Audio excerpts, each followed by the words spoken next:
पहिल्या रात्री कुठे झोपले होते? गुहा. तर मग तेच स्थान त्यांना पहिले लागतं तामसा नदीच्या काठावर. आणि गुहा बघतात की हे तर भरत महाराज आहे. पण गुहांना पण संशय होतो. अच्छा, रामचंद्र जेव्हा निघाले होते तेव्हा मला बोलले होते की वनवास आहे, पण भरत महाराज एवढं सैन्य घेऊन आले म्हणजे भरत महाराज कदाचित त्यांना मारणार आहे. तर भरताची सेना जेव्हा येताना बघतात तेव्हा गुहा आपल्या लोकांना सांगतात की मी जाऊन आता समोर जातोय, स्वागत करायला लागेल ना राज्यामध्ये, दुसऱ्या कोणी मोठा जर राजकुमार आहे तर मी समोर चाललोय, पण तुम्ही बाण वगैरे घेऊन रेडी राहा, बाण ताणून तयार राहा. जर माझ्यावर आक्रमण झालं, जर भरताने त्याच्या सैन्याद्वारे माझ्यावर आक्रमण केलं तर तुम्ही युद्धासाठी तयार राहा. त्याच्याकडे किती लोक आहेत गुहाकडे? 400-500 लोक आहेत त्याच्याकडे. आणि भरत महाराज पूर्ण सेना, मोठी सेना घेऊन आले, 9000 हत्ती होते फक्त. पण गुहा म्हणताय माझ्यावर जर आक्रमण केलं याचा अर्थ तो रामचंद्रांचा शत्रू आहे, आणि जर रामचंद्रांचा शत्रू आहे तर मला मारल्यानंतरच तो रामचंद्रांकडे जाऊ शकतो. तर त्यांची पण ती निष्ठा आहे. तर म्हणून या सगळ्यांना असं तैनात करून गुहा महाराज हे भरत महाराजांना भेटायला जातात. पण भरत महाराजांकडे जातात तेव्हा भरत महाराजच्या बोलण्यावरून त्यांना लक्षात येतं की भरत महाराज माफी मागायला चालले, रामचंद्रांना पुन्हा एकदा वापस आणायला चालले. मग गुहा महाराजांना पण लक्षात येतं की असं काही नाही. मग पुढे भरत महाराज त्या दिवशी पण त्यांना विचारतात गुहा महाराजांना की रामचंद्र इथे आले होते तेव्हा कुठे झोपले होते?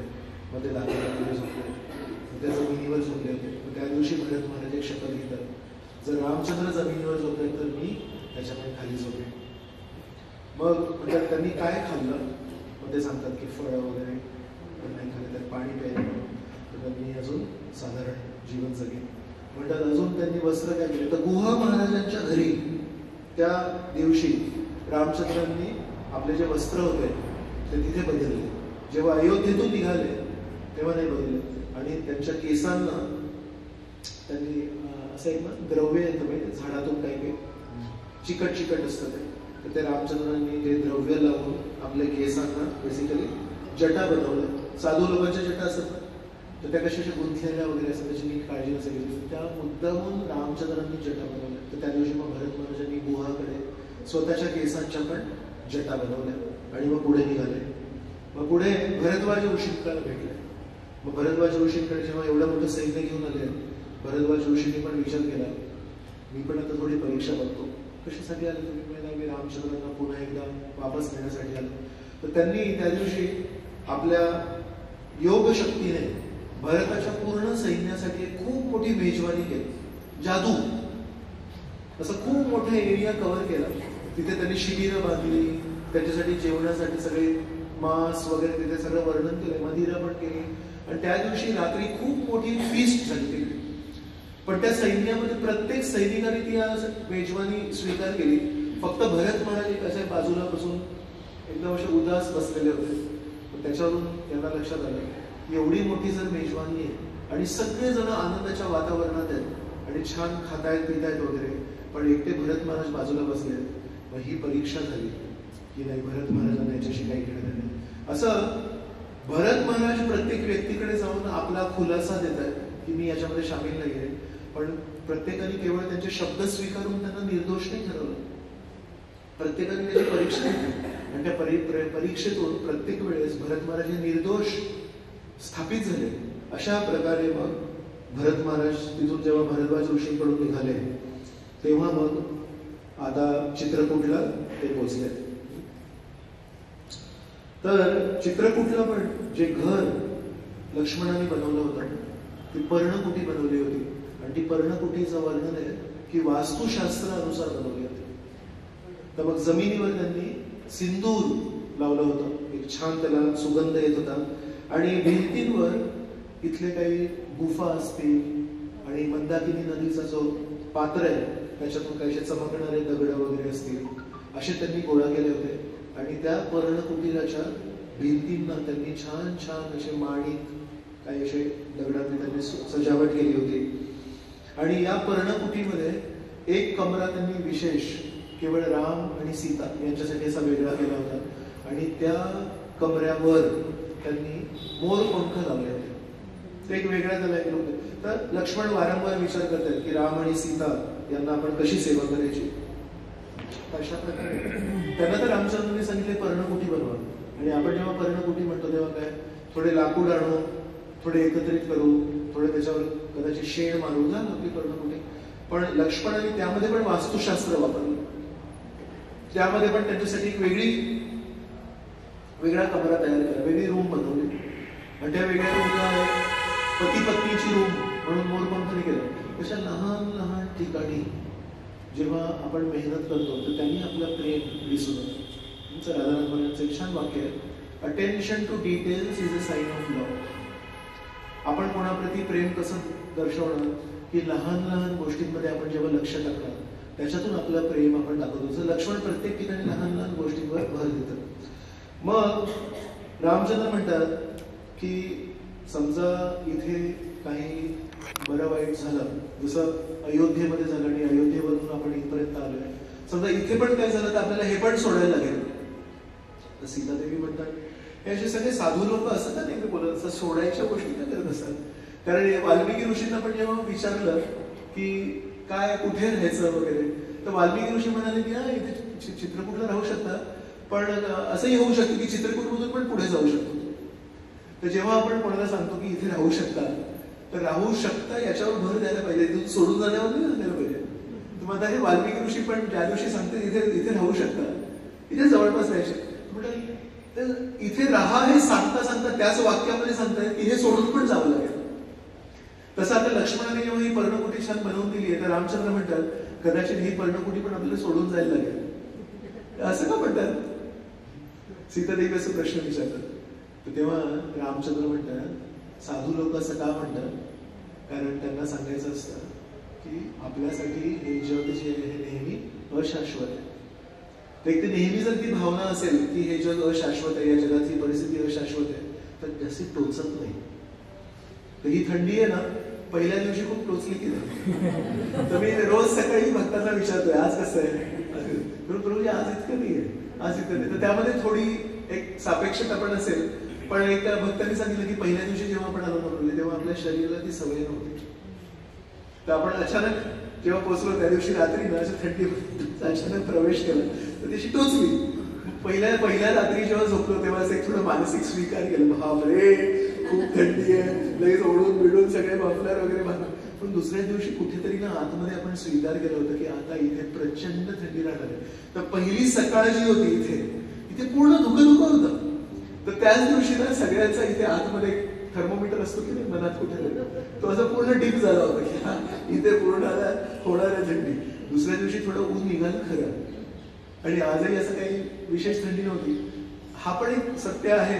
पण दुसरं पण हे आहे की आपण कुठेतरी ना ते कबूल केलं. हे कबूल केलं की चित्रकूटची थंडी ही बारामतीच्या थंडीपेक्षा नक्कीच जास्ती आहे, आणि ते स्वीकार केल्यावर ते टोचणं कमी झालं.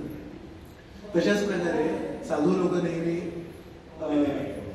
हे जे म्हणतात की अशाश्वत अशाश्वत अशाश्वत का, तर ते तोच शाश्वत आहे की अशाश्वत ते परिस्थिती ठरवेल किती शाश्वत आहे आणि किती अशाश्वत. पण बेसिकली जेव्हा अशाश्वतता आपल्या जीवनामध्ये पटकन प्रवेश करते, ज्या प्रकारे आपण प्रवेश केला तिथे चित्रकूटला, तर ते टोचणं थोडं कमी होतं. मग लक्ष्मण म्हणतात जरी आपल्याला हे सोडून जावं लागलं तरी माझ्याकडून काही हरकत नाही, मी अजून एक पर्णकुटी बनवे, तुमची सेवा करायची मला अजून एक संधी मिळाली. मग सीतादेवींना लक्षात येतं याचं पण मूळ काहीतरी वेगळंच आहे, रामचंद्रांचं मूळ इथे वेगळं आहे, लक्ष्मणाचं मूळ इथे वेगळं आहे. तसं म्हणतात की आता आम्ही काल त्या बोटीत बसलो होतो की नाही, आम्ही प्रभूजी लोक एका बोटीत बसलो होतो, आणि बाकीच्या सगळ्या बोटीमध्ये अधिकांश माताजी होते आणि कुठल्या बोटीमध्ये प्रभूजी होते.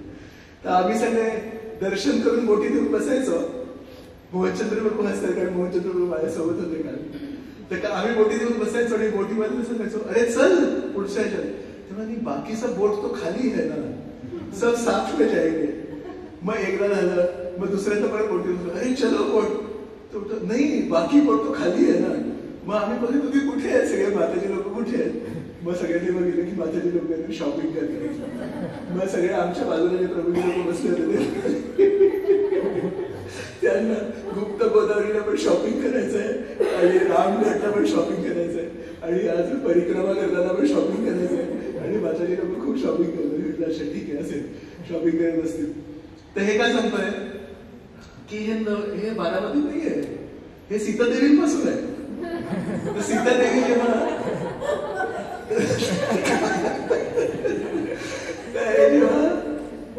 वनवासात जेव्हा फिरतायत तर त्या सीतादेवींना कुठलीही छान वस्तू दिसली तर सीतादेवी सांगायची मलाही पाहिजे. अजून आता हे कधी चित्रकूटमध्ये, चित्रकूट नंतर अजून 12-13 वर्ष आहेत आणि नंतर आपण अयोध्येला. पण सीतादेवीचं प्लॅनिंग होतं की आपण 14 वर्षानंतर पोहोचू अयोध्येला, तेव्हा महलामध्ये मी हे लावेन, महलामध्ये मी ते लावेन. तर सीतादेवींनी 14 वर्ष जिथे कुठे काही चांगली गोष्ट दिसली सांगायची मला ही आवडली. आणि लक्ष्मण लगेच ते घ्यायचे. आणि लक्ष्मण फक्त त्यांची वीरासनामध्ये सुरक्षा नाही करत आहेत, तर सीतादेवींची जी काही शॉपिंग केली होती त्यांनी जंगलांमध्ये ते पण घेऊन चालले होते. तर लक्ष्मणाचा इतका असा तो सेवाभाव आहे. तर ते सेवाभावावरून मला आठवलं असं. मग तेवढ्यात लक्ष्मणाला एक दिसलं दृश्य की सगळे प्राणी, हत्ती असू दे, वाघ असू दे, चिता असू दे, हे सगळेचे स्वयंवय असे पळतात सगळ्यांकडे. अरे काय झालं, असं का, काय घडलं, कुठल्या राजाचे सैन्य येत आहे की कोणी शिकारी आले जंगलामध्ये, मी बघतो जरा. मग एक तिथे साल वृक्ष होतं. आज आपण जिथे गेलो होतो लक्ष्मण पहाडीवर, तिथे त्यांनी असं ते म्हणजे चौकी बनवली होती आणि तिथे सिमेंटचे खांब होते. आणि मी सर्वात आधी गेलो होतो तिकडे. तर मला म्हणतो, अरे ये इधर से लक्ष्मण ने देखा है, इसको आप ऐसे आलिंगन करो. मला सांगत होते इथे आलिंगन केलं नाही, पण त्याचं म्हणणं होतं की ती चौकी होती तिथून लक्ष्मणाने बघितलं होतं म्हणून. पण वाल्मिकी रामायणामध्ये म्हणतात की एक साल वृक्ष होतं, त्या साल वृक्षावर चढले लक्ष्मणाने, तिथून त्यांनी बघितलं. लक्ष्मण लगेच खाली आले आणि म्हणतात रामचंद्रांना, रामचंद्र पर्णकुटीलात बसले, चल उठ उठ उठ, लवकर उठ, कोणतरी आलंय, आता आपण खूप छान युद्ध करूया, तुमचा धनुष्य घ्या, तुमचा बाण घ्या, तुमचा. आता शत्रू येत आहेत. रामचंद्र म्हणतात, कोण आहे ते तर सांग. काय सांगू, आईने आपल्याला वनवास दिला आणि मुलगा आपल्याला मारायला आलाय. आणि मी आता बघितलंय की हा जो एक मुख्य रथ आहे तिथे, त्या रथावर कोविदार वृक्ष आहे. आणि कोविदार वृक्ष हे भरताचं चिन्ह आहे. आता मला लक्षात आलं की त्याला ती जी प्रॉपर्टी आहे, ते जे राज्य आहे ते उपभोगायचंय आणि आपण त्याचे प्रतिस्पर्धी आहोत असं त्याला वाटतंय, म्हणून आपल्याला सर्वांना त्याला मारायचं आहे. मला अनेक वेळेस लोक म्हणायचे की भरत किती सज्जन आहे. अनेक वेळा लोक मला म्हणायचे भरत किती सज्जन आहे, तर भरत रामचंद्रांसारखा सज्जन आहे. पण बघ काय झालं त्या सज्जन व्यक्तीचं. तुम्ही नेहमी म्हणता की भरत सज्जन आहे, पण त्यांच्या सोबत हे सैन्य घेऊन आला म्हणजे त्याच्यावर त्या राजपदाचा प्रभाव झालेला आहे. खूप छान गोष्ट आहे. नंतर वाली आणि रामचंद्रांचं युद्ध होतं ना, तर मग वाली आणि रामचंद्राच्या युद्धामध्ये रामचंद्र एका झाडा आड लपून वालीला मारतात. आणि वालीला मारल्यानंतर जेव्हा रामचंद्र त्याच्या समोर येतात तेव्हा वाली काय म्हणतात माहिती, तुम्ही भरताचे भाऊ आहात ना, भरताचे भाऊ तुम्ही असे कसे वागू शकता. तर रामचंद्रांना ते भरताचे भाऊ म्हणून ओळखतात. आपण भरताला रामचंद्रांचे भाऊ म्हणून ओळखतो, तर भरताचं एक वेगळं अस्तित्व आहे. भरत महाराज किती साफ हृदयाचे याचे आपल्याला तिथून एक लक्षात येतात की वाली म्हणतात तुम्ही भरताचे भाऊ आहात, तुम्ही वृक्षाच्या मागून मला बाण कसा मारू शकता. तर श्री वैष्णव आचार्य काही, ते श्री वैष्णव आचार्य रामचंद्रांपेक्षा वरचं स्थान भरत महाराजांना देतात. की म्हणतात रामचंद्र तर परमेश्वर आहेत ना, परमेश्वर तर निष्कलंक असतात, परमेश्वर तर निर्दोष असतात, पण एक जीवात्मा, एक साधारण व्यक्ती जेव्हा तशा प्रकारे वागतो तर ते विशेष आहे. परमेश्वराकडून तर अशा प्रकारची अपेक्षा करूच शकतो आपण, पण ज्याच्याकडे चूक करण्याची शक्यता आहे तो जेव्हा तसा वागतो, तर म्हणून रामचंद्र वरचं स्थान श्री वैष्णवाचार्यांनी भरत महाराजांना दिलंय. काही श्री वैष्णवाचार्य म्हणतात 100 राम एकत्र झाले तर एक भरत मिळतो. भरत महाराज, कारण तसं ते बघतात किती पवित्र, किती शुद्ध आहे ना व्यक्ती. आणि नेहमी सगळ्यांसमोर जाऊन नम्रतेने वागतोय, नम्रतेने त्यांच्या समोर जाऊन सांगतोय मी नव्हतो, प्रयत्नशील आहे. अशा प्रकारे हे म्हणतात, लक्ष्मण म्हणतायत नहुष नावाचा एक राजा होता आणि त्या नहुष नावाच्या राजाला काही काळासाठी इंद्रपद दिलं. ते कधी दिलं, तर इंद्राने एक चूक केली, त्याच्यामुळे त्याला शाप मिळाला. त्याला एक शूकर ज्याला आपण मराठीमध्ये म्हणतो गटारीत असतात, तो जन्म मिळाला इंद्राला. त्याने चूक केली तर ब्रह्माजीने त्याला निर्णय. मग त्यावेळेस इंद्रचं पद कोण हँडल करणार, कोण सगळं नियोजन करणार? तर तेव्हा नहुष नावाचे एक राजा होते. नहुषला इंद्रपद दिलं का, ते जबाबदार व्यक्ती आहे. पण जसे ते इंद्रपदावर बसले, त्यांनी काय केलं असेल, इंद्राची पत्नी होती शची, ती खूप सुंदर आहे. तर त्यांना वाटलं आता मी इंद्रपदावर बसतोय, तर आता शचीचा पती मी आहे. आणि अशा प्रकारे राज्य करायला लागले. काही आपले निर्णय वगैरे घेतले. त्यांच्या बेसिकली त्या खुर्चीचा प्रभाव त्यांच्यावर झाला. तर मग जेव्हा साधू संतांनी विचारलं, सगळ्या देवतांनी विचारलं की हा तात्पुरता काही दिवसांसाठी याला इंद्रपद दिलंय, त्या तात्पुरता काही दिवसांसाठी दिलेल्या इंद्रपदाचा याला एवढा गर्व चढलाय, एवढा नशा चढलाय, करायचं काय असं म्हणाले. देवतांनीच त्याला इंद्रपद दिलंय, तर त्याला तिथून काढण्यासाठी ना कोणा ब्राह्मणांप्रती तरी काहीतरी अपराध केला पाहिजे. तुम्हाला ते कसं करायचं, तर त्याला सांगायचं की शची इंद्राची जी पत्नी आहे ती खूप सुंदर आहे, आणि त्याला मग असं वाटेल की मी आता इंद्र पदावर बसू. त्यांची पत्नी नाही आहे, इंद्र हे पद आहे. जसं पंतप्रधान एक पद आहे, तर पंतप्रधानांची सुद्धा कोणी पत्नी आहे, पंतप्रधान आजारी पडले हॉस्पिटलमध्ये, आणि 4 दिवसांसाठी 1 आठवड्यासाठी उपपंतप्रधानांना पंतप्रधानाच्या खुर्चीवर, त्याची पत्नी त्यांची नाही होती. तर हे नहुष काय करताय, सप्तऋषी आहेत ना आपले, त्या सप्तऋषींना बोलवलं आणि सांगितलं माझी पालखी घ्या हातात आणि कुठे चला, तर म्हणतात शचीला भेटायला चला. तर सप्तऋषी म्हणतात असं काय गर्व आहे, ऋषी मुनींना शचीला भेटायला हा सेवेत लावतोय. आणि हे आपले ऋषी मुनी आहेत, ते काय असे थोडेसे मजबूत नाही आहेत, तर ते पालखी घेऊन जेव्हा जात होते तेव्हा जास्ती स्पीड नव्हतं त्यांचा. पालखी घेणारे पहलवान असेल तर पटकन घेऊन गेले, तर यांना वेळ लागला. तर नहुषाने काय केलं असेल, त्याला इतका अहंकार आणि इतका नशा चढलाय, तरी त्या पालखीतून पाय बाहेर काढला आणि त्या ऋषी मुनींना पायाने पाय मारला आणि म्हणतो सर्प सर्प सर्प सर्प, म्हणजे चल पुढे चल पुढे, उशीर का करतोय. सर्प सर्प त्या ऋषी मुनींना केलं, पालखीच खाली ठेवली आणि म्हणजे सर्प सर्प म्हणतो, शाप देतो तो सर्प होऊ. अशा प्रकारे तो नहुष महाराजांचा तो प्रॉब्लेम सॉल्व्ह झाला. तर लक्ष्मण रामाला ही उपमा देत आहेत की नहुषला काही दिवसांसाठी ते इंद्रपद दिलं तर त्याला त्याचा नशा चढला. तशाच प्रकारे भरत महाराजांना काही दिवसांसाठी दिलं तर इतका नशा चढलाय की तो ज्यांच्या कृपेवर मोठा झालाय त्यांच्या विरुद्धच आता युद्ध करायला इथे आलाय. कैकेयी पण येणार आणि कैकेयी नाही येणार, आता कैकेयी येणार आणि कैकेयी खूप खुश असणार. पण मी तुला सांगतो, मी कैकेयीला रडायला लावणार आणि कौशल्यला हसायला लावणार, स्माईल. मी तिला प्रसन्न करणार आणि भरताला मारल्यानंतर मी मंथरेला पण मारणार आणि कैकेयीला पण मारणार. आणि अशा प्रकारे भरत, कैकेयी आणि मंथरा हे जे ग्रहण लागलंय अयोध्येला, त्या ग्रहणाला मी बाहेर काढणार. आज चित्रकूटाचा रंग बदलणार. तर प्रभूजी आपल्याला आज प्रणाम म्हणतात, सुवर्णकूटम और क्या रजतकूटम. तर म्हणतात काही याचे जे शिखर आहेत ते सोन्याचे होते, चांदीचे होते. बहुरंग कुटुंब ना, क्या था वो?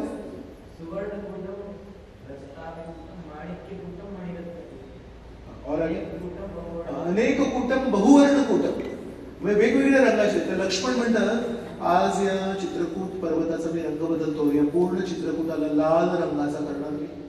आज इथे इतकी मारहाण होणार आहे की तुम्ही बघाल, इथे एक नदी वाहेल आणि इथे जे जंगली प्राणी आहेत ना, वाघ वगैरे जे आहेत ना, मी नेहमी ना त्यांच्यामध्ये भांडणं ऐकतो की या मृत देहावर कोण हक्क करणार. आज इतक्या लोकांना मी इथे मारणार आहे की सगळ्यांची मेजवानी होणार. सगळे सिंह वाघ यांच्यामध्ये भांडणं बंद होणार. आणि उद्या जर इथे कोणी लोक आले तर ते म्हणणार अरे ही कसली नदी आहे, आणि या नदीमध्ये इतके हात पाय हे असे कसे काय असे तरंगत आहेत, बघा आता मी काय करतो. लक्ष्मण असं बोलता बोलता आपल्या पर्णकुटीच्या आतमध्ये गेले. त्यांनी स्वतःचं चिलखत टाकलं, स्वतःचा बाण घेतला, त्यांनी धनुष बाण घेतला आणि बाहेर येता येता प्रयत्न करतायत. तर त्या पर्णकुटीवरून बाहेर यायचा जेव्हा प्रयत्न करतात तेव्हा रस्त्यामध्ये एक व्यक्ती आड आले, रामचंद्र. आणि रामचंद्र म्हणतात तू जे म्हणालास ना ते सगळं बरोबर म्हणालास. इतिहासामध्ये असं झालंय की काही लोकांवर सत्तेचा प्रभाव झालाय, काही लोकांवर राजसिंहासनाचा प्रभाव झालाय. पण तुला खरं सांगू का, भरत तसं नाही करू शकत. जर अंधाराने सूर्याला गिळलं जर अगस्त्य ऋषी आहेत, अगस्त्य ऋषींनी संपूर्ण समुद्र प्यायले होते. जर अगस्त्य ऋषी एका गायीच्या खोरामध्ये जितकं पाणी असतं त्याच्यामध्ये बुडून मरण पावले, त्याला पण मला काही आश्चर्य नाही होणार. जर अंधाराने सूर्याला गिळलं तरी मला काही आश्चर्य नाही होणार. आणि मेरू पर्वताला समजा एका डासाच्या श्वासाने मेरू पर्वत उडून गेला तरी मला त्याचं आश्चर्य नाही होणार. पण तू जे मला म्हणतोयस की भरतावर सत्तेचा प्रभाव होईल, पदाचा प्रभाव होईल, त्याच्यावर माझा विश्वास नाही आणि मला त्यांनी खूप आश्चर्य होत आहे.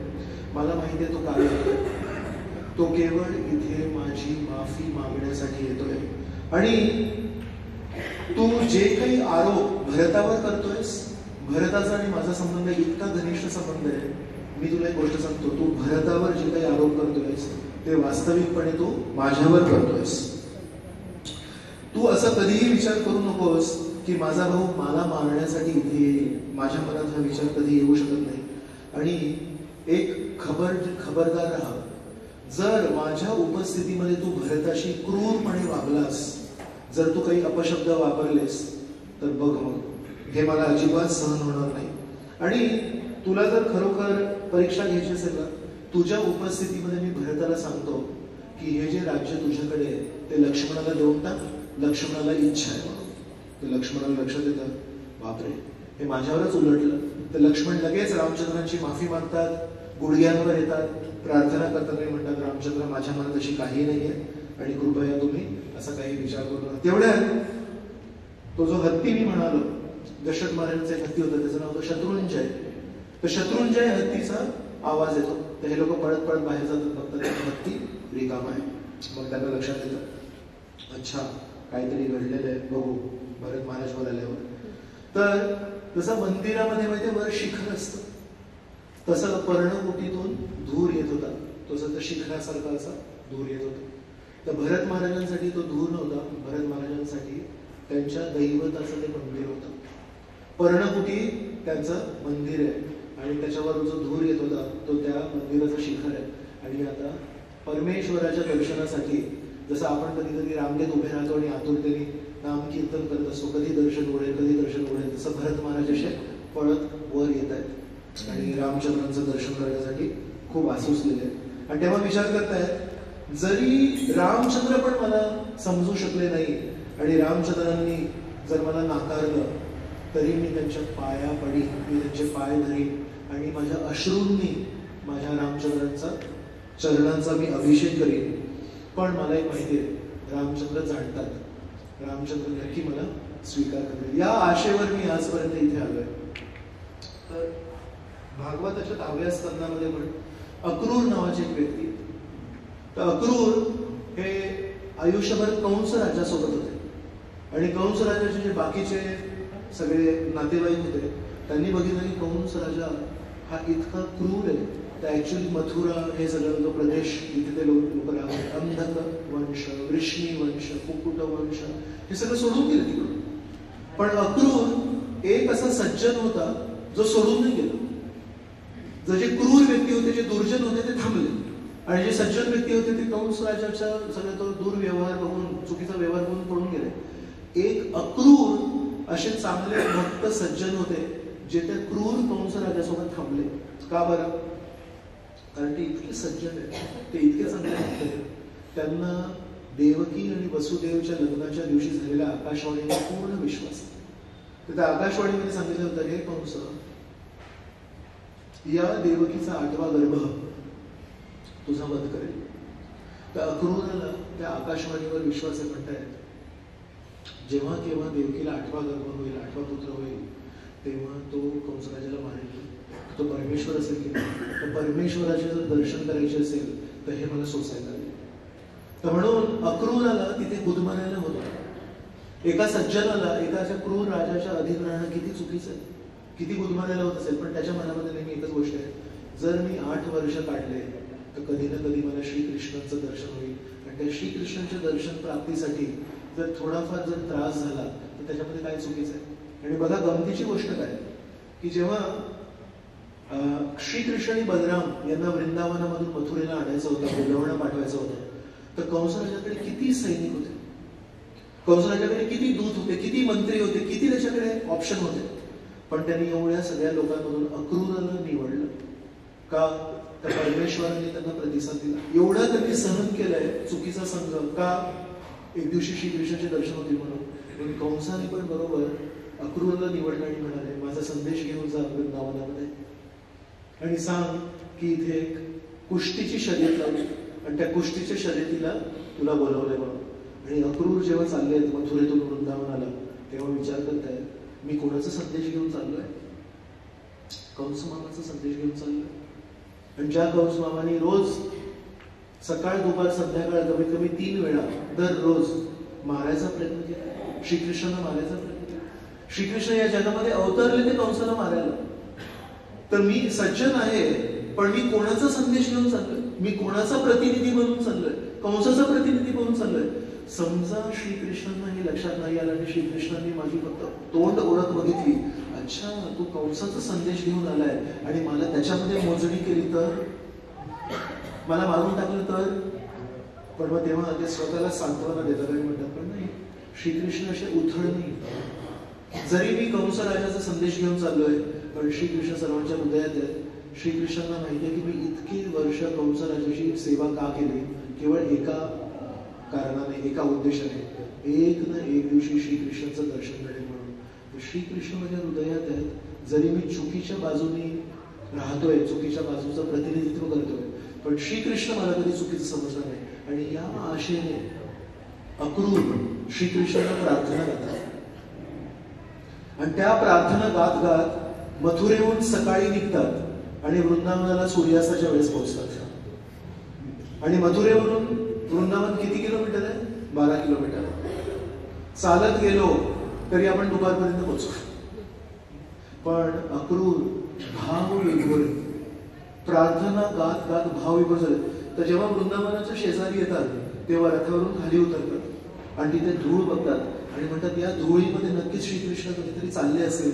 तर त्या धुळीमध्ये असं लोटांगण करतात अक्रूर, आणि ती सगळी ती माती ते आपल्या शरीरावर लावतात आणि म्हणतात, या मनुष्य देहाचा आज सार्थक झाला की वृंदावनामध्ये जिथे श्रीकृष्णांनी वास्तव्य केलंय त्या ठिकाणची माती मी माझ्या शरीरावर लावली. आणि अशा प्रकारे भावविभोर अवस्थेमध्ये अक्रूर वृंदावनात पोहोचतात आणि त्याच्या प्रार्थना गायल्या आहेत अक्रूराने. त्या प्रार्थना किती उत्कृष्ट असतील, त्या किती आशावादी प्रार्थनेत विचार करा. तर आपण म्हणतो ना, श्रवणम कीर्तनम स्मरणम अर्चनम वंदनम दास्यम. तर ही नवविधा भक्ती आहे. या नवविधा भक्तीमध्ये 9 प्रकारची भक्ती आहे. तर त्यामध्ये प्रत्येक विधीचे एक एक आचार्य. तर श्रवणमचे परीक्षित मानले. परीक्षितांनी काय श्रवणम केलं? केवळ श्रवणम करून वैकुंठ गाठलं. कीर्तनमचे अधिकृत प्रतिनिधी आहेत शुकदेव गोस्वामी. स्मरणमचे अधिकृत प्रतिनिधी आहेत प्रल्हाद महाराज. तसं वंदनम प्रार्थना करण्याचे उत्कृष्ट प्रतिनिधी आहेत अक्रूर. पण ते अक्रूर कुठल्या परिस्थितीमध्ये प्रार्थना करतात की मी वाईट लोकांची संगत केली आणि वाईट लोकांची संगत करून आज मी श्रीकृष्णांना भेटायला चाललो, तर श्रीकृष्ण मला चुकीच्या नजरेने बघतील का? तशाच प्रकारे भरत महाराज आहेत, ते विचार करतात मनातल्या मनात की मी आता जेव्हा चाललोय, माझ्या नावामुळे एवढं सगळं झालं तर रामचंद्र मला चुकीच्या नजरेने बघतील का? पण भरत महाराज म्हणतात की नाही. अक्रूर म्हणतात की नाही, श्रीकृष्णांना सर्व काही माहिती आहे. भरत म्हणतात की रामचंद्रांना सर्व काही माहिती आहे. आणि अशा प्रकारे भरत वर येतात आणि रामचंद्रांच्या चरणी पडतात. रामचंद्र त्यांना म्हणतात, तू वडिलांना एकटं सोडून का आलास? कारण हत्तीवर वडील नाही दिसत आहेत मला. मग असं वडिलांना एकटं सोडून यायचं नाही. आणि मी अशी आशा करतो की तुझ्याकडून तुझं जे कर्तव्य पालन आहे त्याच्यामध्ये काही कमी नाही आहे. आणि मग त्यांना 4 वेगवेगळ्या क्षेत्रांमध्ये त्यांना काहीतरी उपदेश देतात. तर आदर सत्कार कसा करावा, म्हणजे तू तुझं राज्य करताना कशा प्रकारचा आदर स्वीकारावा आणि इतरांना कशा प्रकारचा आदर द्यावा, त्याच्यावर काही शिकवणी देतात रामचंद्र भरत महाराजांना. तर हे भरत महाराजांनी काही मागितलं नाहीये, पण एक मोठा भाऊ म्हणून लहानाला दिलाय. तर काय काय दिलंय? तुझे जे शिक्षक आहेत त्यांना तू योग्य आदर देतोयस का? तू तुझ्या आईंना योग्य आदर देतोयस का? तू तुझ्या स्वतःच्या आईला कैकेयीला खुश ठेवतोयस का? आणि हे कधी म्हणतात? कधी कोणामध्ये असा कल असतो की हा जो निर्णय आहे याच्यामध्ये काहीही दोष नसायला पाहिजे. पण या भौतिक जगामध्ये आपण जेव्हा पण काही निर्णय घेणार त्याच्यामध्ये नक्कीच काही ना काही तोटा असतो. कारण प्रत्येक नाण्याचे दोन बाजू असतात. पण आपण निर्णय कसा घ्यायचा असतो, कमीत कमी तोटा होईल आणि जास्तीत जास्त फायदा होईल.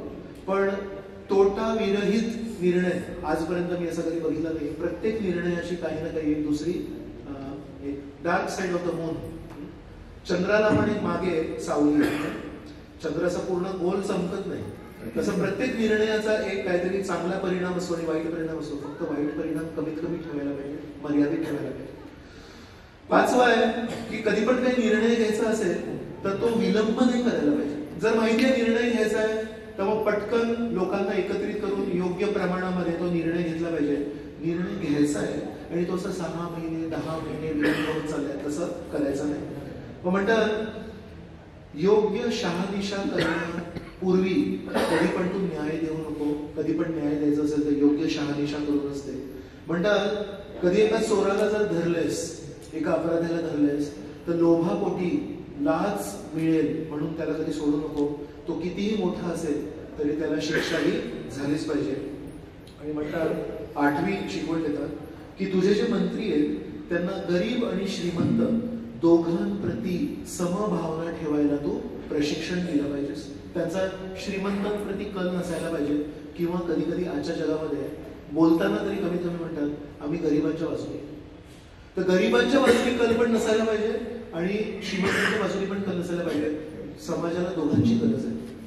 जे गरजू असतात ते काम करतात, मेहनती करतात आणि गरजू लोकांना गरज पुरवणारे श्रीमंत व्यक्ती पण पाहिजेत. म्हणून कधी कधी श्रीमंतांचा लाड होतात आणि कधी कधी काही लोक गरिबांचे पण लाड करतात आणि त्याच्यामध्ये श्रीमंत व्यक्ती आहेत ते त्यांना त्रास होतो. आणि मग काय होतं, त्या त्या ठिकाणी आपण बघतो व्यापार कमी होतो.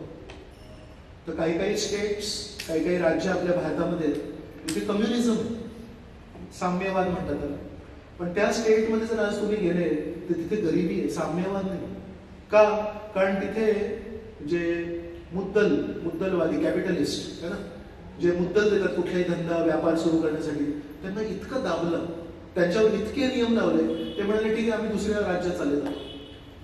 तर जिथे जिथे साम्यवाद आहे तिथे आज एकही इंडस्ट्री नाही, एकही फॅक्टरी नाही आणि तिथे पैसेच नाही आहे. तिथे रस्ते खराब आहे, तिथे बिल्डिंगा खराब आहे, तिथे गरिबी आहे. आणि मला तिथली लोक ती स्टेट सोडून पूर्ण भारतामध्ये नोकरी करतात. मग घर सोडून गेले, परिवाराला सोडून गेले, आई वडिलांना सोडून गेले आणि कुठेतरी एकटी जाऊन नोकरी करतायत. माझ्यामध्ये कोणाचा फायदा झाला?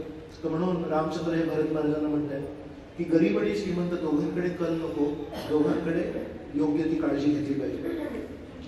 मग एका राजाची ख्याती, तर ख्यातीला कसं सांभाळायचं त्याच्यावर सांगतात. म्हणतात अतिशय निद्रा याला आहारी जाऊ नकोस, रोज सकाळी लवकर उठायला पाहिजे.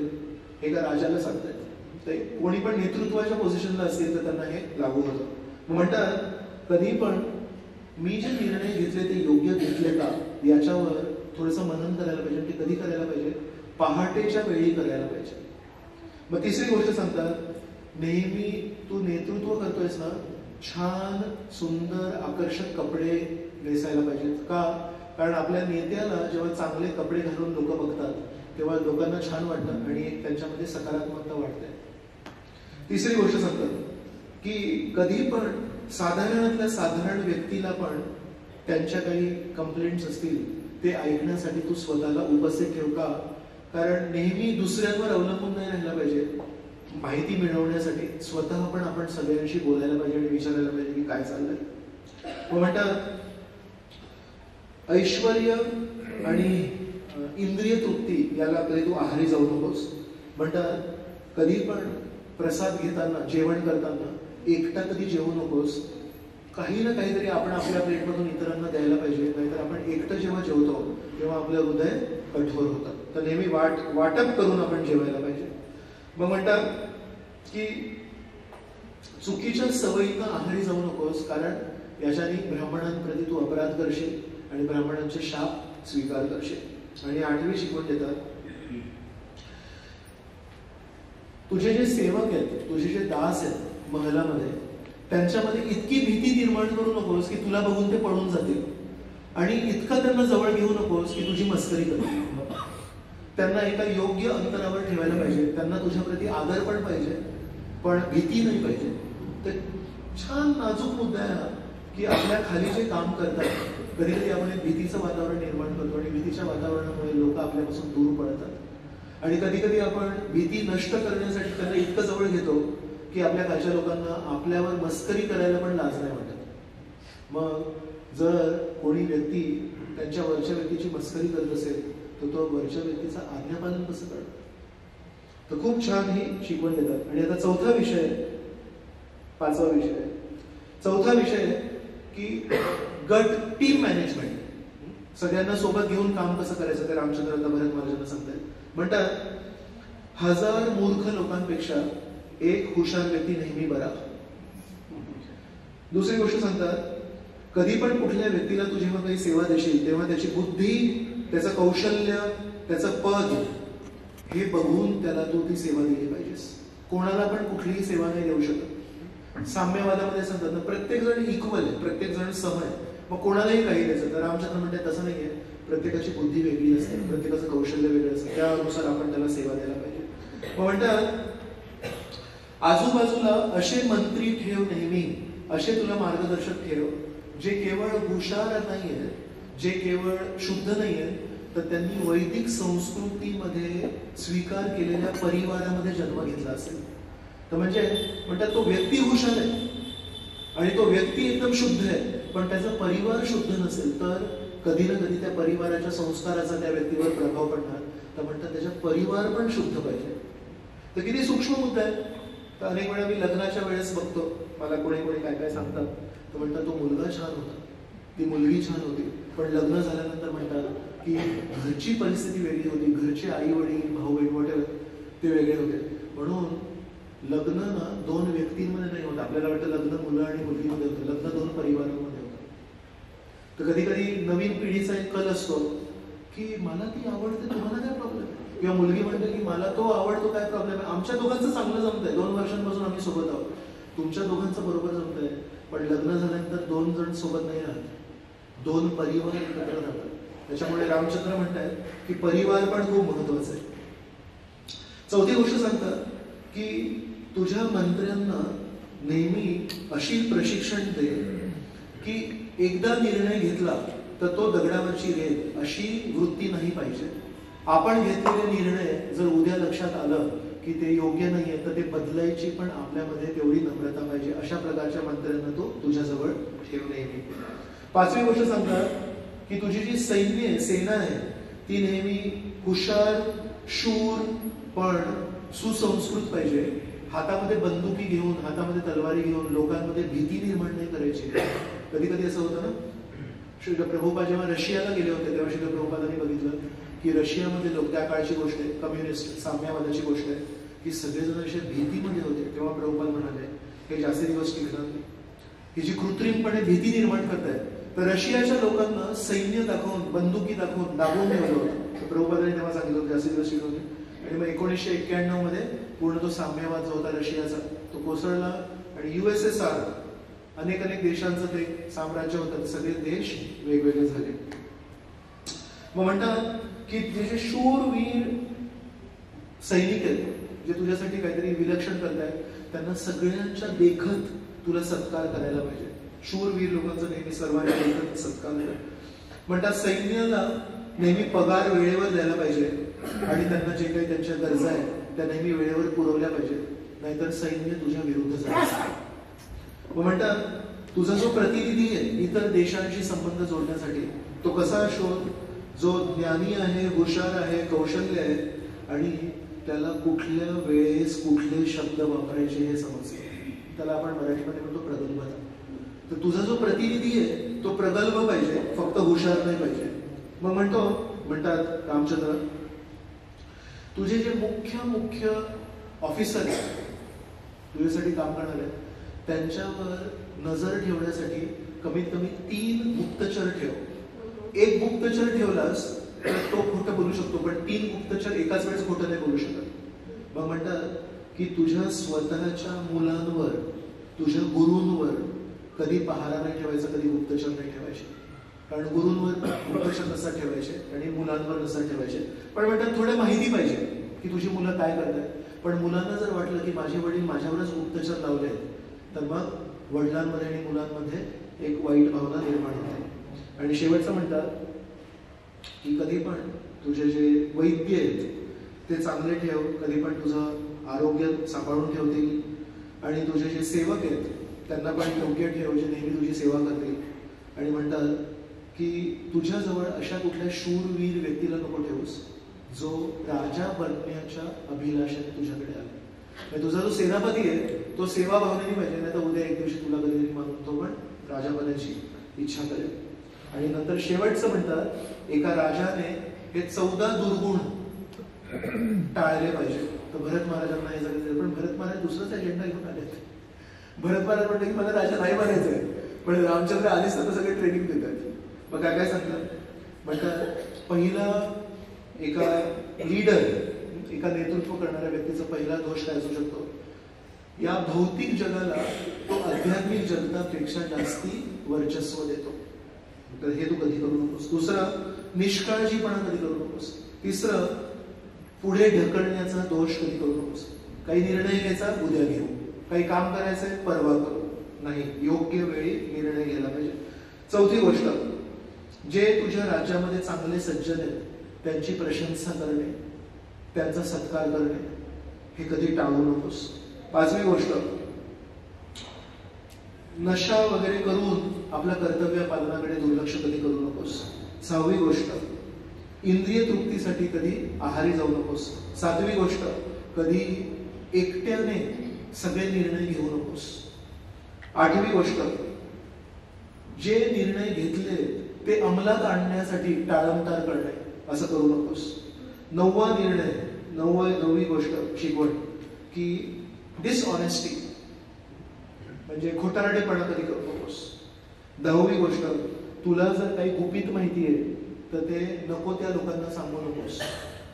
11वी गोष्ट, आई, वडील, गुरु, श्रेष्ठ जन आणि काही कमकुवत कमजोर लोक असतात ना, जसे कोणी म्हातारी व्यक्ती असतील, कोणी लहान मुलं असतील, त्यांच्यावर राग नको करूस.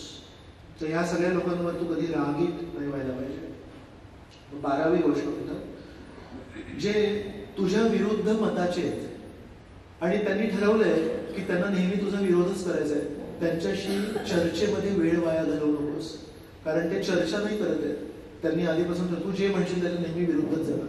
तर प्रत्येक वेळेस जेव्हा निर्णय आपण घेतोय किंवा काही चर्चा करतोय तेव्हा आपल्या विरुद्ध मताची लोक जर समोर बसले असतील तर कधी आपण हताश होतो आणि आपण म्हणतो मला काहीच करायचं नाही, मला निर्णय पण नाही घ्यायचे, कारण मी काही बोललो तर समोर नाही. तर म्हणून चर्चा करताना थोडंफार तरी आपल्याशी जे खरोखर ओपन माइंड, खरोखर चर्चा करण्याच्या उद्देशाने चर्चा करतात आणि केवळ आपल्याला नाकारण्याच्या उद्देशाने चर्चा नाही करते, अशा लोकांसोबत चर्चा केलेली ती पोषक ठरते. 13वी गोष्ट की कधी पण अशा कुठल्या राज्यावर चारी दिशांनी आक्रमण नको करूस. असं एकदम त्याला ट्रॅप नको करूस. थोडं त्याला पण एक हक्क आहे जगायचा, तर युद्ध करू दे किंवा पळून जाऊ दे, पण असं त्याला एकदम धरायचं नाही चारी दिशांनी. आणि 14वी शिकवण म्हणतात की चुकीच्या लोकांना आदर करू नकोस. आपल्याला माहिती आहे की चुकीच्या लोकांना आदर केला तर ते त्या आदराचा चुकीचा फायदा घेऊ शकतात. आणि याच्यानंतर अशा या शिकवणी त्यांना दिल्यानंतर रामचंद्र म्हणतात, पण मला अजूनही एक गोष्ट कळली नाही की तू अशा प्रकारच्या वस्त्रांमध्ये का आलायस आणि तू त्या जटा का धारण केल्यास. मग त्याच्या पुढची कथा आपण आज राम भरत मिलाप इथे केली होती की भरत महाराज म्हणतात की नाही, मी तुम्हाला घ्यायला आलोय आणि तुम्ही जर हे वस्त्र घातले तर मी पण हे वस्त्र घालेन. तर अशा प्रकारे आपण बऱ्यापैकी अयोध्या कांड जो आहे रामायणाचा तो आपण या यात्रेमध्ये चर्चा केली की अयोध्येमध्ये काय काय झालं. दशरथ महाराज, केकई प्रदेश, भरत महाराज इकडे आले, मग कसं कोणी कोणी त्यांना संशय केला आणि मग प्रत्येकाला विनवण्या केल्या, समजूत घातली आणि तिथून निघून चित्रकूट पर्यंत आले. चित्रकूटमध्ये लक्ष्मणाने त्यांना चुकीच्या नजरेने बघितलं, पण रामचंद्रांनी धरलं, रामचंद्रांनी माफ केलं. आणि मग तेव्हा कुठे भरत महाराज म्हणाले की ठीक आहे तुम्ही राजा बना. मग तेव्हा रामचंद्र म्हणाले की मी नाही बनू शकत. तो वादविवाद बघितला, जबाली ऋषींचं विचित्र वागणूक बघितली आणि त्यानंतर मग जनक महाराज म्हणाले की प्रेम म्हणजे ज्याच्यावर प्रेम करतो त्याच्या अनुसार आपण वागायला पाहिजे. मग रामचंद्रांनी पण ते स्वीकारलं, पादुका घेतल्या आणि मग ते काय जे पवित्र जळ जे आणलं होतं ते सगळं भरतकूपमध्ये भरत महाराजांनी टाकलं आणि इथून परत गेले. तर अयोध्येच्या जवळ एक नंदीग्राम नावाचं गाव आहे, तिथे राहिले, त्याच्याबद्दल पण आपण चर्चा केली. तर आजही आपण नंदीग्रामला जर गेलो तर नंदीग्रामच्या बाहेर एक तळ आहे आणि ते तळ कशाचं आहे की जेव्हा भरत महाराज इकडून गेले तेव्हा तिथे राहत होते आणि नंतर जेव्हा रामचंद्र आले तेव्हा राज्याभिषेक जेव्हा करायचा होता रामचंद्राचा तेव्हा त्यांनी तिथे शेविंग केलं, सगळं केस त्यांनी काढून घेतले, नवीन चांगले केस येतील. तर त्याचे शेविंग केलं, त्याचं एक तळ आहे, तळ्याच्या शेजारी त्यांनी शेविंग केलं. तर ते आपण कधी अयोध्येला जर गेलो तर तिथे त्याचं पण दर्शन करू शकतो. तर अशा प्रकारे हा अयोध्या कांड आहे. आणि त्याच्यानंतर मग रामचंद्र इथून पुढे जंगलात गेले, तर मग जंगलामध्ये गेल्यानंतर अरण्यकांड सुरू होतो. तर खूप खूप धन्यवाद. आपल्या सर्वांच्या संगतीमध्ये आपण 6 कांडातून 1 कांड चर्चा केली, वेगवेगळे त्याच्यामध्ये शिकवणी पण आपण बघितले. तर इथे मी थांबतो. कृष्णमुरली प्रभूंनी मला सांगितलं की आपण 6:30 पर्यंत काही प्रश्न उत्तरं घेऊ शकतो. जर कोणाच्या मनामध्ये काही आपण जी काही चर्चा केली या 4 दिवसांमध्ये त्याच्यावर जर काही प्रश्न असतील तर आपण 1-2 प्रश्न घेऊ शकतो. मोहनचंद्र प्रभू. मग ना ऍक्च्युली आज 6 वाजता हे 4 मुलं होते, या लोकांनी ऐकले. सुवर्ण सांगतात दशरथ महाराजांचा अंतिम संस्कार कोणी केला? भरत महाराज. सो पटकन सांगतो कारण तुम्ही लोक नंतर आले की कौशल्याला जेव्हा पटलं तर कौशल्या ठेवते ना, तिथे आपली कथा सांगते काल. तर त्याच्यानंतर सुमंतरा येऊन सांगतात की वडील तुझे जे गेले राम राम करत, त्यांचं शरीर आम्ही एका तेलाच्या भांड्यामध्ये ठेवलंय, तर ते नाश होऊ नये म्हणून, तर त्याचा अंतिम संस्कार करायचे म्हणून. मग भरत महाराज तेलाच्या त्या भांड्यातून त्या शरीराला काढतात आणि त्याला अंतिम संस्कार करतात. मग भरत महाराजांनी अंतिम संस्कार केले. मग ती बातमी रामचंद्रांना माहितीच नव्हती. मग ते तिथे लक्ष्मण पाण्याला जेव्हा भेटतात तेव्हा करतात. म्हणून मग रामचंद्र त्या दिवशी संध्याकाळी राम, सीता आणि लक्ष्मण रामघाटला येतात आणि मग गंगा नदीमध्ये आपल्या वडिलांप्रती आपले कर्तव्य करतात. मग असं नाशिकला जेव्हा आपण गेलो तर नाशिकला पण म्हटलंय, नाशिकला ती गोदावरी दिशे दक्षिण दिशेला वळते ना, तिथे रामकुंड आहे. तर म्हणतात तिथे जेव्हा गेले तेव्हा तिथे पण केलं त्यांनी. तर ती दक्षिण गंगा आहे म्हणून तिथे पण गेलं आणि ही मंदाकिनी गंगा म्हणून इथे पण केलं. तर भरत महाराज अग्नी देतात त्यांच्या शरीराला.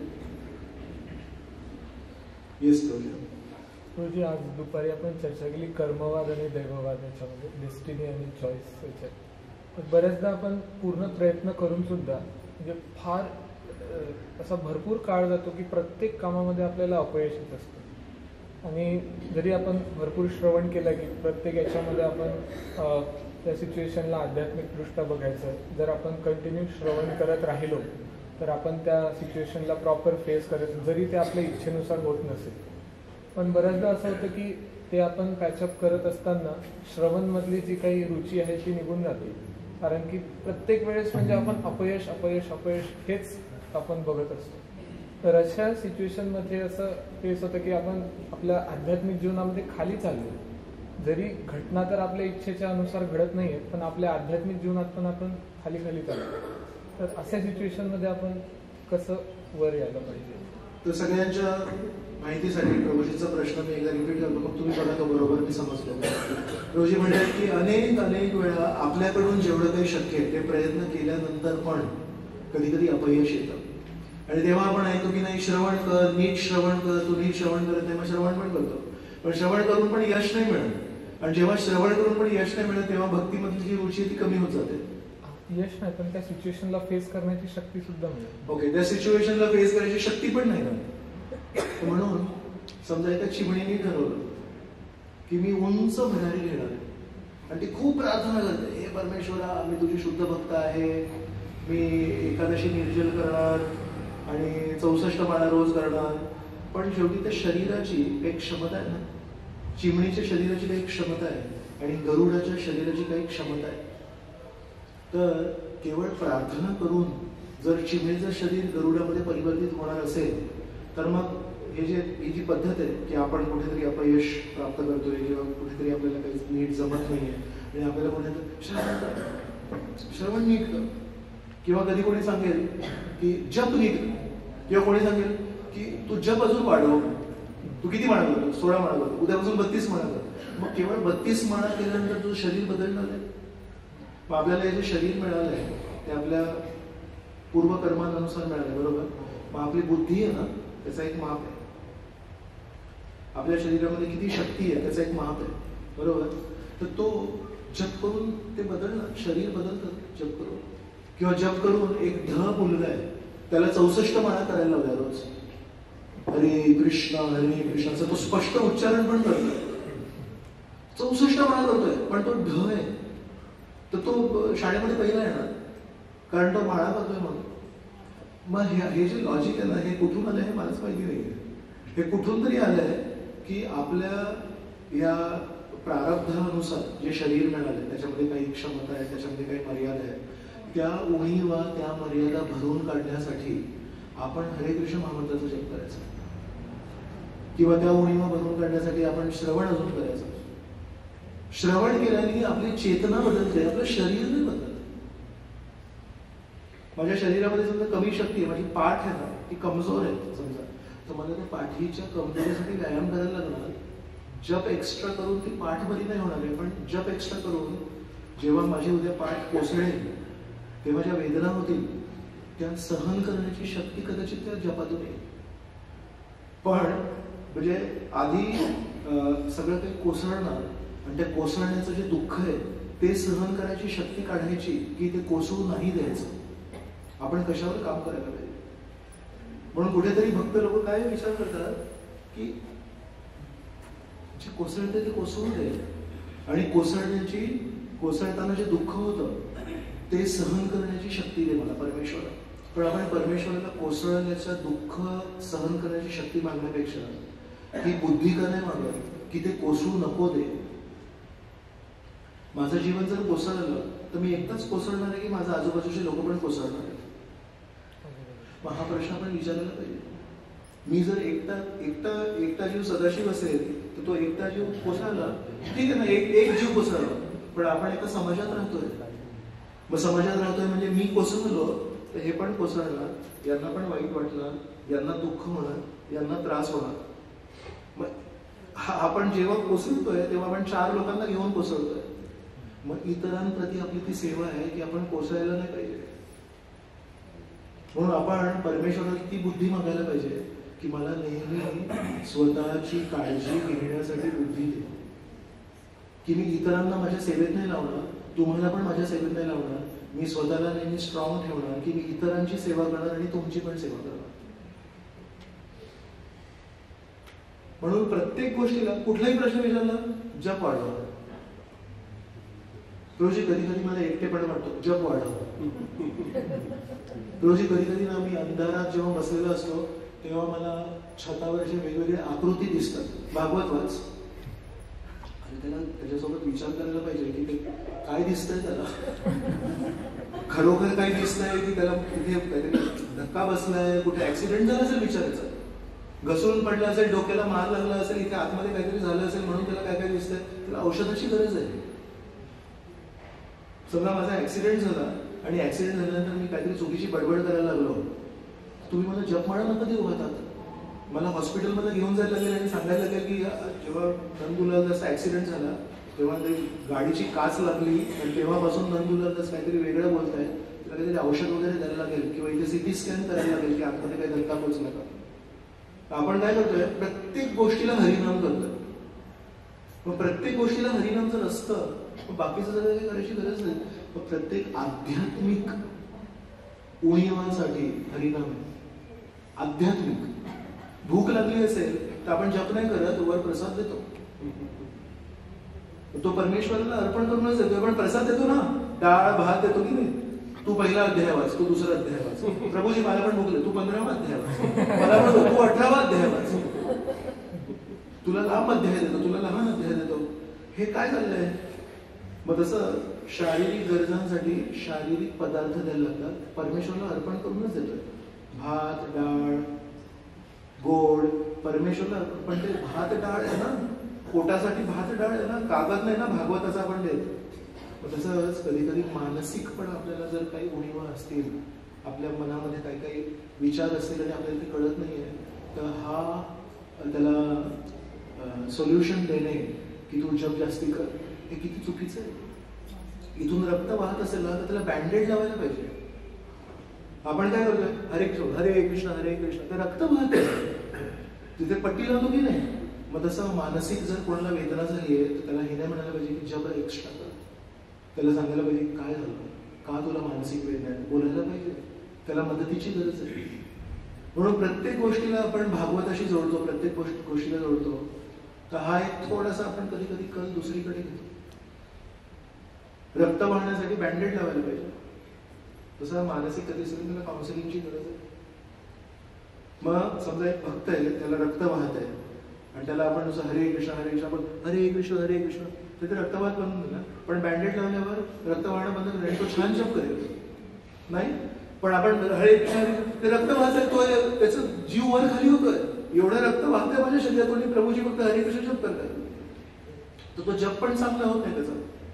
मग तसंच कधी कधी आपल्या जीवनामध्ये जेव्हा मानसिक काही उणीवा असतील आणि आपण म्हणतो की फक्त हरे कृष्ण जप कर, तर तो जो जप होतो ना तो जप पण चांगला होत नाही.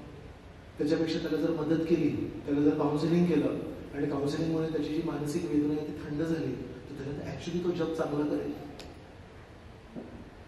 रात्रीचा प्रसाद नसेल आपण जप करू शकतो, कारण जपाचा आणि प्रसादाचा संबंध नाही. पण उपाशी पोटी जप चांगला होत नाही. पण याचा अर्थ असा नाही की फक्त प्रसादच खायचा. प्रसाद खाल्ल्यानंतर जप चांगला होतो, म्हणून आधी प्रसाद खायचा आणि त्याच्यानंतर जप पण करायचा. तसं आपण काय म्हणतोय, प्रसाद खा आणि जप कर. मुख्य जीवनाचा उद्देश जप करणे आहे, पण जप करण्यासाठी प्रसाद लागतो ना.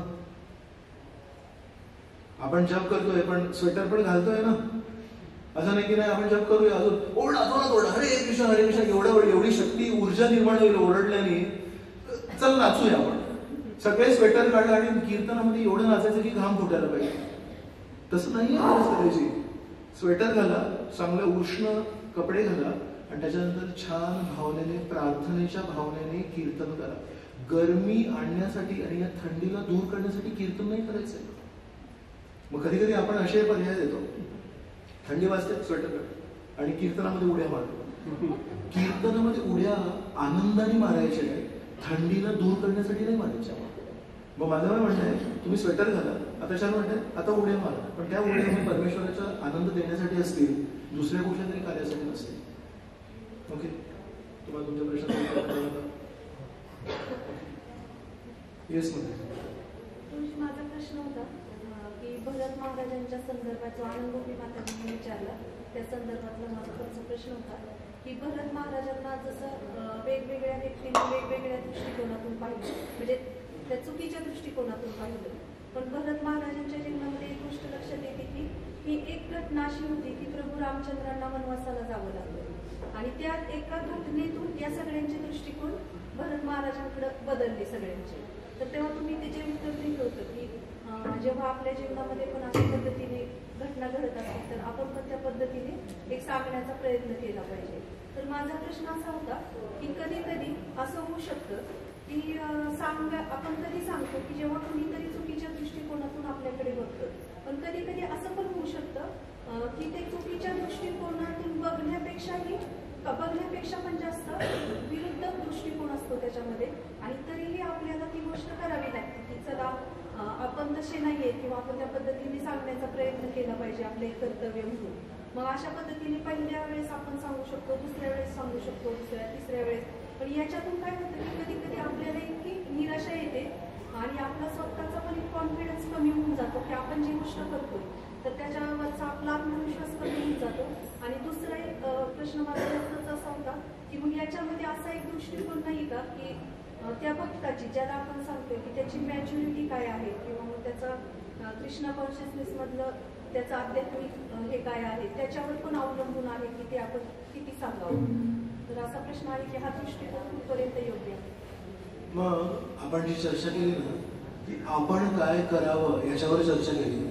आपण काय करावं आणि त्याच्यावर दुसऱ्यांनी काय प्रतिसाद द्यावा याच्यावर चर्चाच केली. आपण काय करावं, आपण प्रामाणिक प्रयत्न करावा. भरत महाराजांनी प्रत्येकाला जाऊन सांगितलं कौशल्याने म्हटलं असं नाही मी स्वीकारतो. 1965 म्हणून गुरु आज्ञा पालन केलं. तुम्ही म्हणणार प्रभूजी मी 1955 मध्ये जर तुम्ही असता, 1955 मध्ये तुम्ही प्रभुपादांना बघताय समजा, नुसते प्रयत्नच करताय आणि यश अजिबात नाही. मग 40 वर्ष झाले प्रयत्न करतायत 1955 मध्ये. तुम्ही स्वामीजी तुम्ही तर म्हणता की हे खूप प्रामाणिक आहे, पण 40 वर्षांपासून प्रयत्न करतायत. इथे प्रचार करायचा प्रयत्न केला, तिथे निष्फळ ठरला. इथे प्रचार करायचा प्रयत्न केला, तो निष्फळ ठरला. इथे प्रचार केला, तो निष्फळ ठरला. 40 वर्ष प्रचार करतायत. 40 वर्ष प्रचार. वय नाही, आपलं वय 40 आहे. 40 वर्ष प्रचार करताय, त्याला अपयश आहे. पण म्हणतात गुरूंनी सांगितलंय इंग्रजी भाषेत प्रचार कर. मला सांगितलंय प्रचार कर, यांना नाही सांगितलं. एसी भक्तिवेदांत स्वामी जेव्हा प्रचार करतील तेव्हा तुम्ही त्याला मदत करा. एसी भक्तिवेदांत स्वामी जेव्हा पुस्तकं लिहितील तेव्हा तुम्ही त्या पुस्तकाचं वाटप करा. हे भक्तिसिद्धांत स्वामी ते कोण सांगितलं नाही. प्रभुपाद म्हणतात तुम्ही प्रचार करा. तर प्रभुपाद म्हणतात मला प्रचार करायला सांगितलं, तुम्ही प्रचार करतो. यांना सांगायला पाहिजे होतं तुम्हाला मदत करायला, यांना सांगितलं पाहिजे होतं की मी पुस्तक लिहित ते वाटप करायला, यांना सांगितलं पाहिजे होतं की मी जेव्हा हॉल बघीन तेव्हा त्याचं भाडं तुम्ही द्यावं. नाही सांगितलं गुरु महाराजांनी कोणाला. भक्तिसिद्धांत सरस्वती इतर सांगायला पाहिजे होतं ना. 4 गुरुबंधू बसले, एसी भक्तिवेदांत स्वामींना सांगायला पाहिजे तू प्रचार कर. बाजूला कोणी एक संन्यासी बसले, त्यांना तू यांना मदत कर, तू त्यांची बॅग धर. दुसरं जेव्हा हे लेक्चर देईल तेव्हा लोकांना पकडून तू आण, म्हणजे हे लेक्चर छान देतील. नाही केलं भक्तिसिद्धांत सरस्वती. तुला जेव्हा पैसे मिळतील तेव्हा तू प्रचार कर. मग प्रभुपाद गुरुबंधूंकडे पण बघत नाही. मला गुरु महाराजांनी सांगितलं इंग्रजी भाषेत प्रचार कर, मी इंग्रजी भाषेत प्रचार करतो. ते गमतीची गोष्ट आहे. प्रभुपादांना जेव्हा संन्यास दिला तेव्हा त्यांचे गुरुबंधू आहेत भक्ती प्रज्ञान केशव महाराज. तर भक्ती प्रज्ञान केशव महाराजांनी प्रभुपादांना संन्यास दिला. आणि ते संन्यास कुठे झाला? मथुरेला एक गौडीय मठ आहे, तर त्या मठामध्ये प्रभुपादांचा संन्यास झाला. त्यांच्यासोबत अजून एक त्यांचे गुरुबंधू आहेत, त्यांना पण संन्यास मिळाला. त्यांचं नाव आहे मुनी महाराज. तर मुनी महाराज आणि एसी भक्तिवेदांत स्वामी या दोघांना एकत्र संन्यास मिळाला. ओके. तर त्या संन्यासाच्या वेळेस जे पुजारी होते ते होते भक्ती वेदांत नारायण महाराज, जे त्यांच्या गुरुबंधूंचे शिष्य. ते भक्ती वेदांत नारायण महाराज तेव्हा ब्रह्मचारी होते, तर ते यज्ञ करत होते. तर ते सांगतात की जेव्हा त्यांचं चालू होतं ते यज्ञ समारंभ चालू होता तेव्हा त्याच्यामध्ये मंत्रविधी आहे, ओम स्वाहा वगैरे जे काही येते सगळं चालू आहे. तर मागे एसी भक्तिवेदांत स्वामी प्रभुपादांनी, तेव्हा एसी भक्तिवेदांत स्वामी प्रभुपाद नाही येते, एसी भक्तिवेदांत स्वामी, तर तिथे मागे संकीर्तन करायला लावलं काही भक्तांना की तुम्ही संकीर्तन करा म्हणून. तर हे जे मुनी महाराज होते त्यांच्यासोबत ज्यांना संन्यास मिळतो त्या दिवशी, त्यांना ते जे मंत्र उच्चारण जे चालू होतं स्वाहा स्वाहा ते ऐकू येत नव्हतं. तर मुनी महाराजांनी त्या संकीर्तन करणाऱ्या भक्तांना सांगितलं आवाज कमी करा, इथे संन्यास चालू आहे माझा. तर ते प्रभुपाद शांत बसले. मग नंतर ते आता हे पुजारी स्टोरी सांगतात. मग हे झाल्यानंतर परत आलं ओम स्वाहा.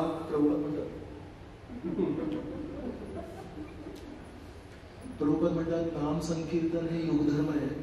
संस्कृतामधले मंत्र उच्चारण हे युगधर्म नाही.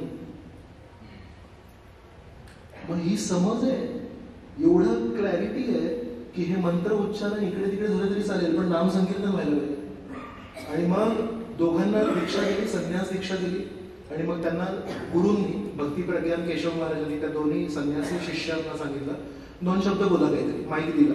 तर त्याचे त्यांनी बंगालीमध्ये लेक्चर दिलं आणि प्रभुपादांनी इंग्रजीमध्ये लेक्चर दिलं. तेव्हा तिथे बसलेले सगळे गुरुबंधू हसले. हे स्वतःला शाणे समजतात का? आम्ही बंगाली आहे, हे बंगाली आहे, हे बंगाली आहे. तिथे सगळेजण बंगाली बसले. यांनी पण बंगालीमध्ये लेक्चर दिलं. दोघांना एकत्र संन्यास मिळाला. त्यांना कोणी सांगितलं हुशारगी दाखवायला? इंग्रजीमध्ये लेक्चर द्यायला का सांगितलं? प्रभुपादांसाठी ती हुशारगी नव्हती. जर तुम्हाला कधी पैसे मिळाले तर इंग्रजीमध्ये प्रचार करा. ते प्रभुपादांच्या इथे जाऊन ते लिहिलेलं आहे. तर म्हणून संन्यास दीक्षेच्या दिवशी पण इंग्रजीमध्ये लेक्चर दिलं, ज्याच्यासाठी त्यांच्यावर हसलं गेलं. त्यांचे गुरुबंधू एसी व्यक्तींना स्वामी प्रभुपादांवर हसले, ज्यांना तुम्ही रोज आरती करताय. हे सगळं सहन केलंय. तेव्हा मग गळ्यामध्ये हार मिळतात. आपण काय करतोय, लीलामृतामध्ये फक्त ती स्टोरी बघतोय की प्रभुपाद अमेरिकेत गेले, मग इथे लेक्चर दिलं, मग त्यांना शिष्य म्हणून स्वीकारलं, मग त्यांच्यासाठी जागा गेली. कधीची स्टोरी आहे? 65 नंतर 1922 ते 1900 त्याची स्टोरी ना कोणी नव्हते ना शिष्य लिहायला. अमेरिकेतले जे शिष्य होते सत्स्वरूप महाराज वगैरे, त्यांनी ती स्टोरी लिहिली आहे म्हणून आपल्याला ती स्टोरी माहिती आहे. पण 1922 पासून 1965 पर्यंत जे काही हाल अपेष्ट झाले त्याची स्टोरी लिहायला कोणी शिष्य नव्हता. तेव्हा जे प्रभुपादांनी सोचलंय ते आपल्याकडे नाहीये, पण अज्ञानामुळे ती गोष्ट नाहीशी नाही. तेव्हा प्रभुपादांचे अनेक संघर्ष झालेले आहेत, अनेक त्यांचे शुद्धीकरण झालेले आहे, अनेक वेळा त्यांना नाकारण्यात आलेलं आहे, अनेक वेळा त्यांच्या तोंडावर चेहऱ्यावर दरवाजा बंद केला गेलेला आहे. त्याच्यानंतर प्रभुपादांना 43 वर्षाच्या संघर्षानंतर भगवंतांनी प्रतिसाद दिला आणि यश दिलं. मग प्रभुपाद म्हणतात, माझी 2 वेळा परीक्षा झाली. एकदा मला अत्यंत नकारात्मक, म्हणजे माझं काहीच योग्य नव्हतं. दुसरी म्हणजे मला सगळं काही दिलं परमेश्वराने. Krishna tested me twice, once in poverty and once in prosperity. म्हणजे जे काही मी करतोय ते सगळं निष्फळ ठरतंय, ती पण एक परीक्षा आहे. आणि जे काही मी करतोय ते म्हणतात ना, हात लगाया उधर सोना निघाला.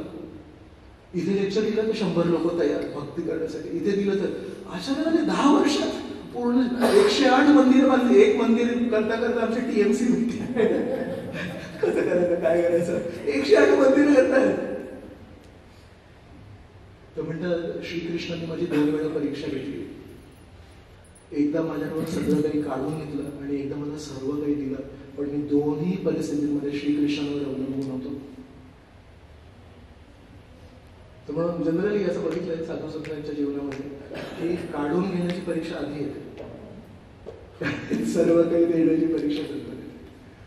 त्याच्यामुळे आपल्याला हे कधी सांगितलं नाहीये की तुम्ही प्रयत्न करा, त्या प्रयत्नांना हे मदत करतील, हे प्रतिसाद देतील, हे तुमच्या पाठीमागे असतील, असं कधीच सांगितलं नाही. आपल्याला सांगितलं तुम्ही तुमचे प्रयत्न करा, तुमच्या प्रयत्नांना यश येईल नाही येईल. प्रयत्न करणं हे यश आहे. आपण ज्याला यश म्हणतो ते यश नाहीये, ते या जगासाठी यश आहे. म्हणजे लोक म्हणतात की यश तुम्ही यशस्वी झाले, कशाकडून यशस्वी झाले? त्यांना तुमच्या भावना कुठे माहिती आहे, त्यांना तुमच्या मनात काय विचार येते कसं माहिती आहे. जेव्हा हे जग म्हणतं तुम्ही यशस्वी झाले, कशाच्या आधारावर म्हणतात? काहीतरी असं दृश्य दिसतं, पण ते यश नाही, ते भौतिक झालं ना, सोयी सुविधा. ऍक्च्युली आपलं यश काय आहे? जेव्हा आपण प्रामाणिक प्रयत्न करतो ते यश आहे, कारण ते आध्यात्मिक यश आहे. आपल्या हातात काय प्रयत्न. म्हणून आपण जे कोणी व्यक्ती काही परिस्थिती असू दे प्रामाणिकपणे आपले प्रयत्न करतायत ते यशस्वी आहेत.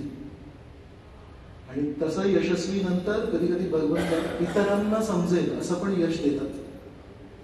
तेव्हा जग म्हणतं की तुम्ही यशस्वी आहात, पण त्याच्या आधी आपलं यश झालेलं आहे.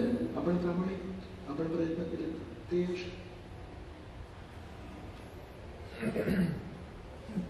थँक्यू. माझ्याकडून काही 2 शब्द मला बोलायचे होते की या यात्रेसाठी ज्या ज्या भक्तांनी मदत केली त्यांच्याप्रती माझं स्वतःचं वैयक्तिक मला धन्यवाद म्हणायचे होते. पहिले मला कृष्ण मुरली प्रभू, फडतरे प्रभू, खेडकर प्रभू, नादिया निमाय प्रभू आणि श्री चैतन्य लीला प्रभू या सगळ्यांप्रती खूप आभार व्यक्त करायचे. त्यांनी अगदी पुढाकार घेऊन रेल्वे तिकीट पासून आणि प्रवासाच्या प्रसादापर्यंत आणि इथे रिक्षा, बस, हे ते सगळं करून एक ऍडव्हान्स पार्टीला पण आले. त्यांची दुसरी यात्रा चालली आहे माहिती किती लोकांना. आपण 4 दिवसात खुश झालो, त्यांची दुसरी यात्रा आहे. छान इथे 3 दिवस राहून गेले ते लोक. आणि म्हणून मग आपल्याला सांगितलं चला चला लवकर चला, कारण त्यांचं हे सगळं दर्शन झालेलं आहे. मग त्यांना मी सांगितलं प्रभूजी आम्ही पहिल्यांदा येतोय, आम्हाला थोडं चांगलं दर्शन घेऊ दे. ठीक आहे. तर या सगळ्यांप्रती मी खूप आभारी आहे. आणि कृष्ण मुरली प्रभूंना एक नेहमी मी एवढ्या ऍक्शन मध्ये कधी बघितलं म्हणजे सकाळी मंगलारतीपासून ते रात्री शयन कीर्तनापर्यंत प्रसाद पण सगळ्या शेवटी घेतात माहितीये की नाही तुम्हाला. सगळ्यांचा प्रसाद झाल्यानंतर शेवटचे 2 व्यक्ती आहेत कृष्ण मुरली प्रभू आणि नादिया निमाय प्रभू, ते सगळ्या शेवटी प्रसाद घेतात. तर खरोखर त्यांच्याप्रती खूप आभारी आहे. नादिया निमाय प्रभूंनी आपली सगळ्या रेल्वे तिकीटची जी समस्या होती ती नादिया निमाय प्रभूंनी सोडवली. आम्ही जेव्हा रेल्वे तिकीट बघत होतो तेव्हा पुणे ते सतना बघत होतो, ते काही तिकीट मिळत नव्हते. मग त्यांनी त्याच्यावरून एक छान सोल्युशन काढलं की म्हणाले पुढचं तिकीट घ्यायचं, गरजेचं नाही की ते तिकीट घ्यायला पाहिजे. तर असं त्यांनी ही चित्रकूटची यात्रा घडवून आणली. आणि आपल्या वरचे जे किचन टीम आहे त्यांना नंतर आपण भेटूया. पण खूप सुंदर प्रसंग होता तरी नाही, आणि काही चिडचिड नाही, आणि त्या क्वांटिटीला काही मापच नाही. अरे भेजतो तो पाठवतो जातो. जनरली इतर यात्रांमध्ये मी बघितलंय एका सीमे पलीकडे कितना ले रहे आप लोग, पण पहिल्यांदा मी बघितलं अरे भेजतो तर तिथून सप्लाय येतच जातो. आणि त्याच्यामुळे मला वाटतं अधिकांश यश या यात्रेचं हे किचनमुळे त्याचं सगळं श्रेय आपण यांना देऊ शकतो. 3 वेळा आपण हरिपोल बोलताना ऐकू नंतर त्यांना सांगूया 3 वेळा हरिपोल बोलतो तुझ्यासाठी बोलतो.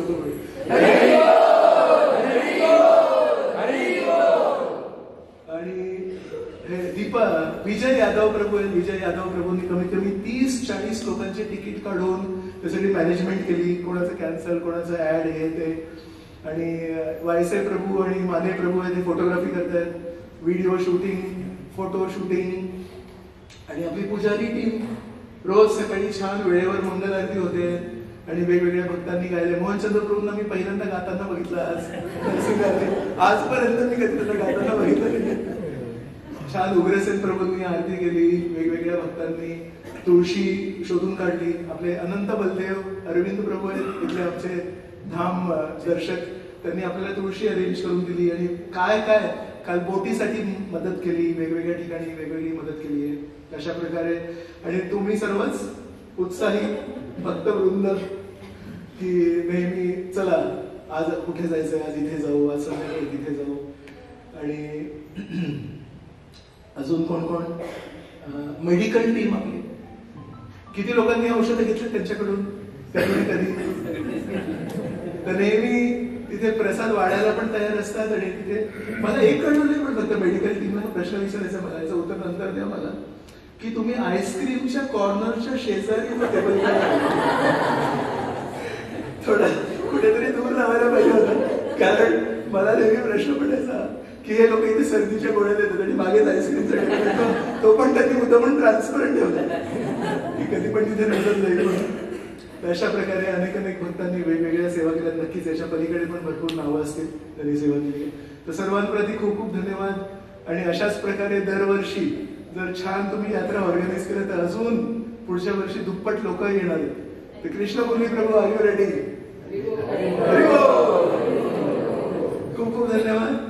जय श्री प्रभुपाद जी की जय, जय श्री चित्रकूट धाम की जय, अनंत कोटि वैष्णव वृंद की जय, जय बारामती यात्रा की जय.